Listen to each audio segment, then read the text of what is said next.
খাবার খাওয়ার পরে যদি আপনার ফ্যাট ভারী ভারী লাগে, তাহলে আপনি ফ্যাট ফাঁপা, গ্যাস এবং বদহজম জনিত সমস্যায় ভুগছেন। সেক্ষেত্রে এই ভিডিওটা আপনার জন্য খুবই উপকারী হতে পারে। আজকে আমরা ডিজমো ট্যাবলেট নিয়ে আলোচনা করব, যার জেনেটিক নাম হচ্ছে আইটিপিরেট হাইড্রোকোলাইড। এটি পাকস্থলীর স্বাভাবিক চলাচল বাড়িয়ে হজম প্রক্রিয়াকে সহজ করতে সাহায্য করে। এই ওষুধ কিভাবে কাজ করে? এই ওষুধ পাকস্থলীর পেশির কার্যক্ষমতা বাড়ায়, ফলে খাবার দ্রুত পাকস্থলী থেকে অন্ত্রে চলে যায় এবং হজম সহজ হয়।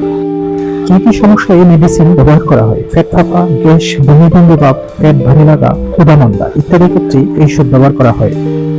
এই ট্যাবলেটের ডোজ হচ্ছে সাধারণত প্রাপ্তবয়স্কদের জন্য খাবারের আগে দিনে 3 বার একটি করে 50 মিলিগ্রাম ট্যাবলেট খাওয়ার পরামর্শ দেওয়া হয়। তবে অবশ্যই চিকিৎসকের নির্দেশনা অনুযায়ী সেবন করবেন। সম্ভাব্য পার্শ্ব প্রতিক্রিয়া হচ্ছে কিছু কিছু মানুষের ক্ষেত্রে মাথা ব্যথা, ডায়রিয়া, পেট ফাঁপা বা মাথা ঘোরা দেখা দিতে পারে। গুরুতর কোনো সমস্যা হলে দ্রুত চিকিৎসকের সঙ্গে যোগাযোগ করুন।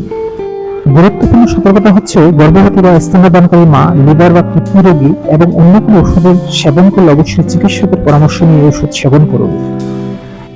বন্ধুরা, ভিডিওটি ভালো লাগলে অবশ্যই লাইক দিন, বন্ধুদের সঙ্গে শেয়ার করুন এবং স্বাস্থ্য বিষয়ক আরো তথ্য পেতে আমাদের চ্যানেলটি সাবস্ক্রাইব করুন।